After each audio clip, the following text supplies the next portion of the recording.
OK， 我觉得在我心里4个人是均等的。在我看来，重要的点就是他得知道那个老板。对，没错，那个没错吧？那个我知道你在门想什么，我也觉得这个很重要，就是这个是非常重要的，对我觉得。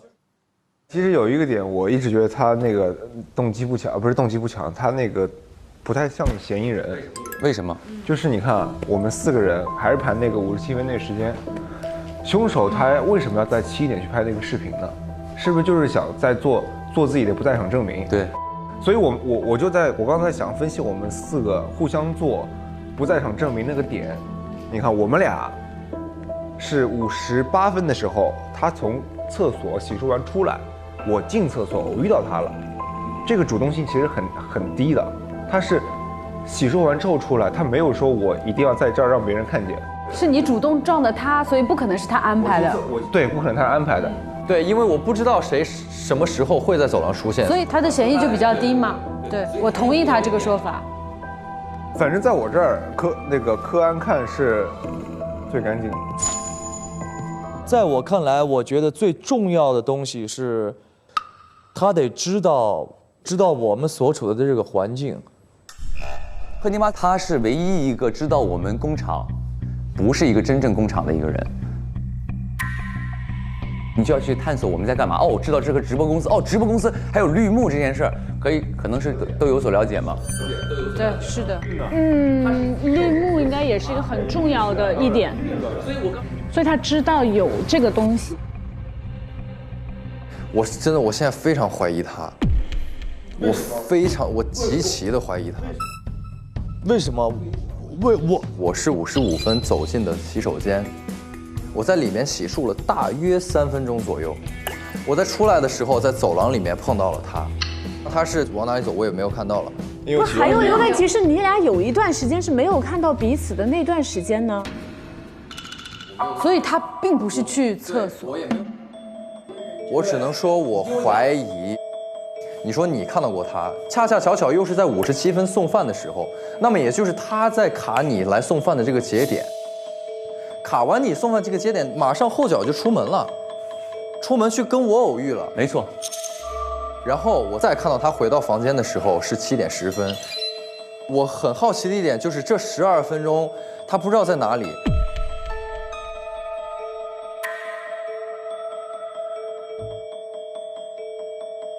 我跟你讲，作为室友，我知道你的生活习惯，我大概知道你快好了我就出来了，我要去洗漱，洗完漱之后回来吃早饭，这是一个很正常的洗漱。咱俩身高一样，体型一样，我洗3分钟，你洗12分钟。人爱干净啊，人爱干净啊，爱干净啊，不行吗？我爱自拍，我要拍完照给我的发过去。我要秀肌肉。那你把自拍的照片，我要拍自拍的照片拿出来。如果没有照片，那就是在做伪证。你们看这个地方，金巴赫赫科，只有这个人重叠在所有的我们2个的视线里面。你知道为什么吗？因为我俩不应该遇到的。我看你就是被我打的那一顿打坏脑子了，我跟你讲。我是55分去上厕所洗漱，他不知道我什么时候能出来的。这个人在没有办法确定我今天什么时候能够制造这个偶遇的时候，他有一个可以确定的点，就是金汤勺送饭的时间，6点57，金汤勺确实看到他了。今天弟弟啊，给他记一大功。你别上头，你不要被带跑偏了。我只是在说我的想法啊。我跟你讲，你可以觉得我是有非常大的嫌疑，但他们俩在前置嫌疑上比我们大太多了。这样，他的这个推理我觉得没有问题，但是呢，同时也不要忽略他，好吗？啊，要不然这会儿一下子全锁他一个人身上，我觉得有点不公平。为什么不公平？这件事有什么不公平的？这别人嫌疑也很大呀。怎么他是你亲儿子还是什么？有什么不公平的？对，是，他是我的 X， 他是我的 X， 我真无语了。说明我们接近了，再让我们盘下去就锁人了，明白吗？你别带节奏，你会后悔的弟弟，后悔的弟弟。我会后悔的吗？哦，那你觉得是谁？他们俩之间嘛，我只能选择一个。这个凶手要作案，是不是得知道老板什么时候会从那个可以碰到这个老板？，对，必须要知道。必须要知道。那我们4个中谁最有可能会知道？我咯，当然是你了。我现在会觉得8在我的心里的嫌疑比较重。按动机来排，我们俩动机最重，因为我们有直接的命案背在身上。我姐姐已经死了，已经跳楼了。所以你来这儿的目的是为了调查？是的，小馒头，他最爱吃我的馒头。所以是有个小孩死了，吃那个毒月饼。对，这件事情我一直在调查。是的，刚刚又推了一个时间，刻意制造，就是他坐在那里等我57分来送饭。OK， 这个嫌疑你们俩在里面。6点57分，我在给大家送早饭。这个时候呢是金8赫，是这个时候是3个人有时间证明的。是的，是的，是的。所以不同的圈交集，8永远在里面。所以在我心里觉得8比较重。好，可以啊。绿幕，我觉得是这个，知道这个的人应该演。但是8分糖姐姐之前是直播过的，所以她很有这个逻辑，发现这里就是一个巨大的直播现场。说的有道理，说得有道理。那你用这个方法害死我姐姐，我今天就让你尝尝偷心换月的感觉。对，他们两个说话的时候一直在彼此对视，他们两个说话的时候一直在彼此对视，你们能不能注意一点？我跟谁说话都在彼此不是对视。他跟我们说话的时候也在他们在彼此对视，能不能注意一下这点？但是我觉得 X 和凶手不会这么明显。因为你们都没有发现，只有我在看呀，因为我是。其实你一直在关注我呢。只要是我跟谁对视，你心里就不舒服呢。也有道理，有可能是这样的。突然的爱情故事的展开。我有人选了，我有人选了，我有人你选了想投谁？我有人选了。你说你想投谁啊？他们俩之间的一个嘛。啊！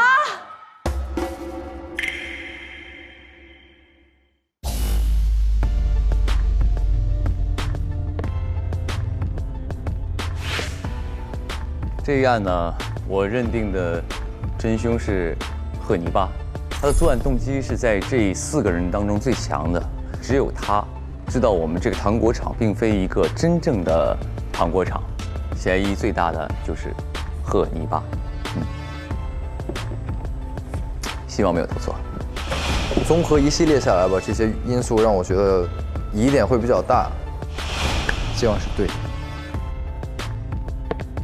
嫌疑最大的嫌疑犯，我投他。OK， 今天我的真凶人选是。我锁定的凶手是8分糖，他的作案动机是他潜入办公室之后发现了一切事情的真相，所以要把谭钱，也就是谭大胆给杀了，为姐姐报仇。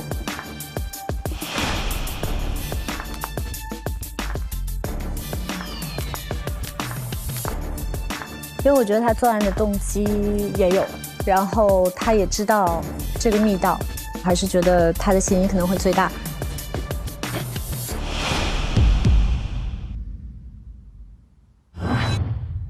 藏在微信里的同场旅行，硬核低价藏不住。接下来进入同场旅行真相揭秘时刻。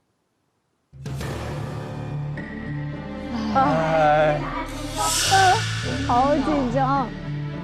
在今天的案件嫌疑人中，有3人获得票数。3人？有1位玩家获得了2票，还有1位玩家获得1票。除此之外，还有1位玩家获得4票。哦，4票？你行使了2票权？我使了。本期投票可以变2票。这种卡不能落到他手上。完了。哦，那就是使了。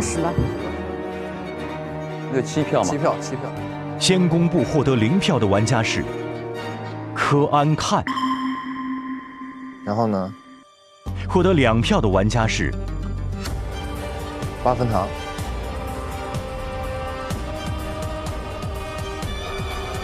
贺泥巴。啊？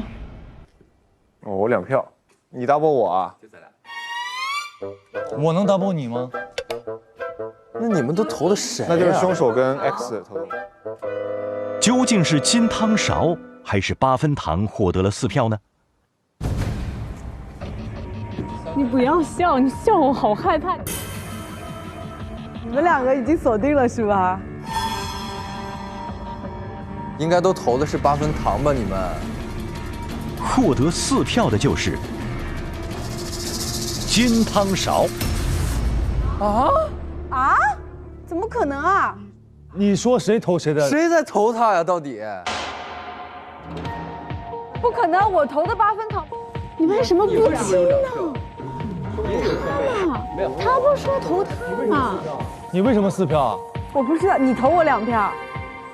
你为什么有2票啊？凶手跟 X 投的我呗。等一下，凶手跟 X 投的你啊，我投的你，我投他。我俩不是凶手和 X。还演，你们真有意思。你别搞笑了，大哥，真没演。很有可能他这一个长期以往的57分送早餐是一个蓄谋已久的不在场证明，所以我觉得金汤勺呢是一个嫌疑最大的嫌疑犯，我投他。我的真凶人选是金汤勺，作案动机为死去的孩子复仇，我使用双倍投票权。宝贵的1票，我投的是金汤勺。今天我要选择的凶手是贺泥巴。我是你们俩2选1，选了你。我们俩你选我？你在想什么？不是谈恋爱选我，真的是选我。那谁投的我？我俩投的你啊？你俩哦，原来最蠢的不是我，不是，你俩为什么投我？从你的理论，不是，我从们的确实说的很有道理。对，他说的真的很有道理。我跟你讲，最后一波就是你们俩卧龙凤雏。接下来，公布大家是否锁凶成功了呢？包没成功的。你为什么是这个表情？成功了。本次游戏输了吧？失败。输了。输了。你先说真凶是谁吧。他。为啥是我呢？你啊？不是我。无知加1。真凶就是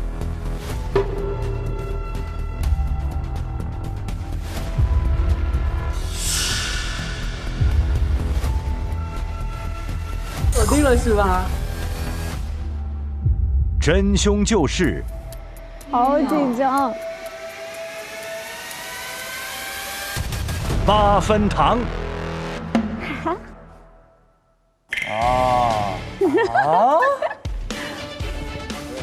哎呦，为什么要给我投1票？差点就要0票了。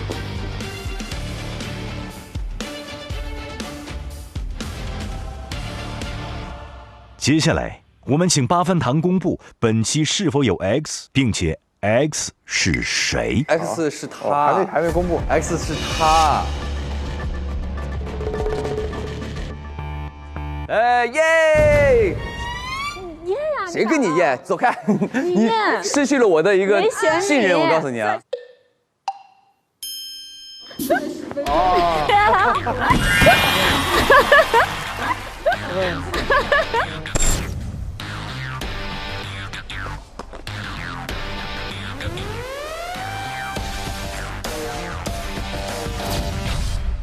错过的关键性证据就是在8分糖的环形传送带下面，沾了一颗带血的糖果。这颗带血糖果的血迹是8分糖在之前工作的时候受伤不小心留下。染血的糖果不小心掉入糖堆中，被打包装车了。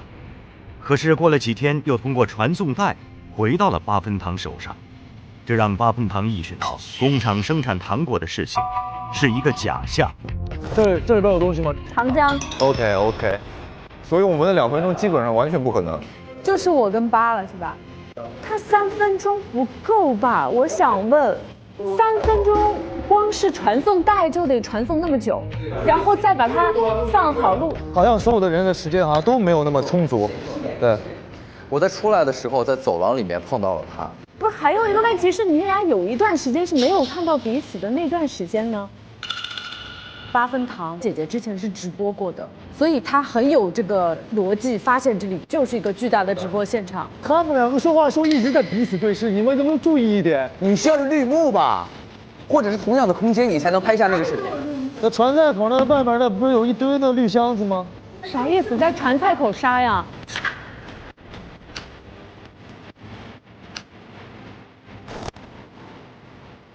哦，刚才我还在节目当中说，我说这一期高光是在弟弟身上投出了关键的一票。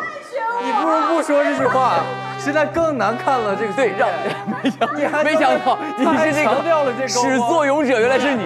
不，但是没关系，咱俩的至暗时刻。你今天表现得非常好因为我在投票之前，我反复犹豫你跟他到底谁是 X， 但是我想得起来你说的每一句话，就是到底是这个人还是那个人，我想不起来白说了什么，我一句都想不起来，我就想到你看到他，你都已经失去理智了，所以你不，我对他有一个总结因为能有这样表现的人，我们4个字定义他。非蠢，蠢，巨坏，他不蠢，他只能是绝对坏。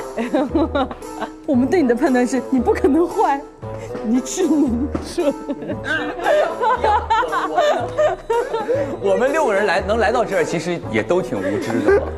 但我今天一直是对的。好，你，哎，不要往回挽尊了，不要挽了，可以了啊，可以了。接下来，请8分糖和白汉子领取自己的金钥匙。翻倍吗？谁有翻倍？还没有翻倍。目前的金钥匙排行榜，8分糖和白汉子并列第1。我们并列第2，也挺好，挺好，可以。就是今天的归根结底还是他隐藏的好，我们就是怀疑他的人比较少。没错啊，是这样的。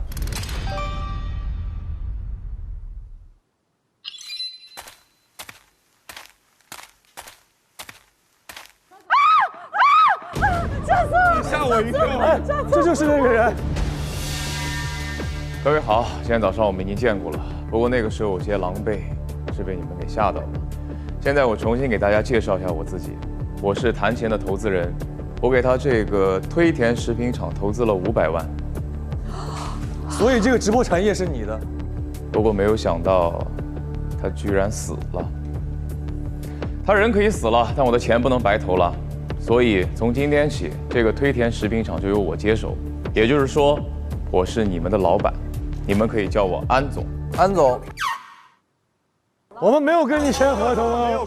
我们不打工了，打游戏的打游戏，坐牢的要去坐牢了，因为他跟陆小完人。我们跟这个食品厂有合同。我们又开始当无知的工人了。各位放心，谈钱之前做的事情我全部不知情，但是我会关掉工厂的直播。也会把所有相关的资料整理好，放到密室里。在我把谈钱的事情调查清楚之前，所有人都不能离开这里。请各位放心，做错事情的人一个都跑不了，都会受到应有的惩罚。你们2个一会儿去把谈钱办公室的密室收拾一下，我要用。是。哦，至于你们没什么事情，就可以先回宿舍休息了，明天再说吧。好的，好的。好吧，好吧。谢谢安总，可以升职加薪。好的，走吧走吧。人嘛，回去好好睡一觉，脑袋清醒点都。可以，玩的挺好，玩的棒，可以，加油。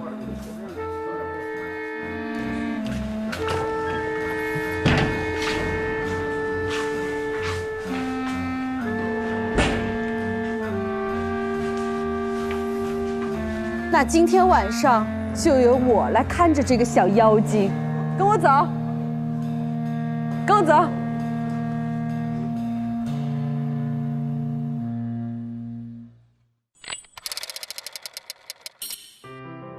因为现在。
的直播，这个有没有很熟？你们想听九子女星吗？我直接把那个就是九子女星的最新航班号送给你们。哎呦，真的犯法哎，真的犯法，我真的服了。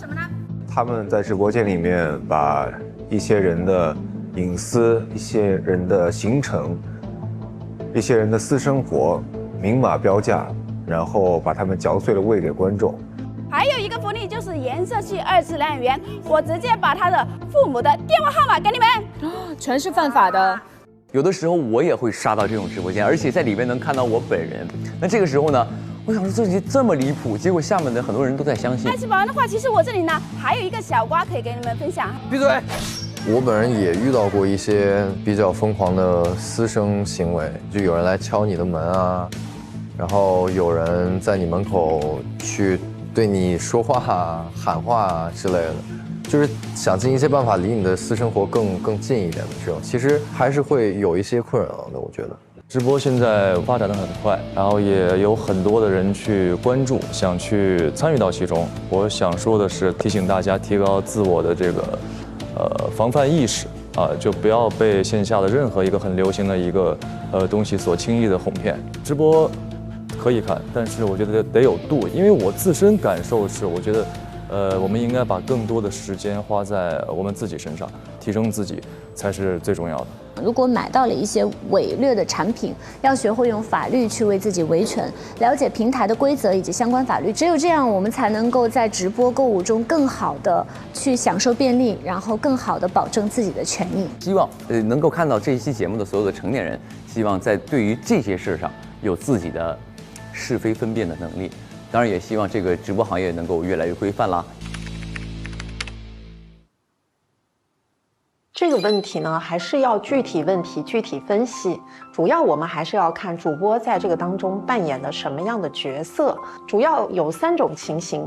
第一种，主播自己就是销售者。那么在这种情况下，他如果没有履行作为一个销售者的义务，比如说进货之前，你要去查验一下有没有产品合格证。那么在这种情况下，根据《消费者权益保护法》、《产品质量法》包括《电子商务法》等等一系列的法律规定，消费者如果发现商品有问题，就可以先要求主播，也就是这个销售者先行的承担赔偿责任。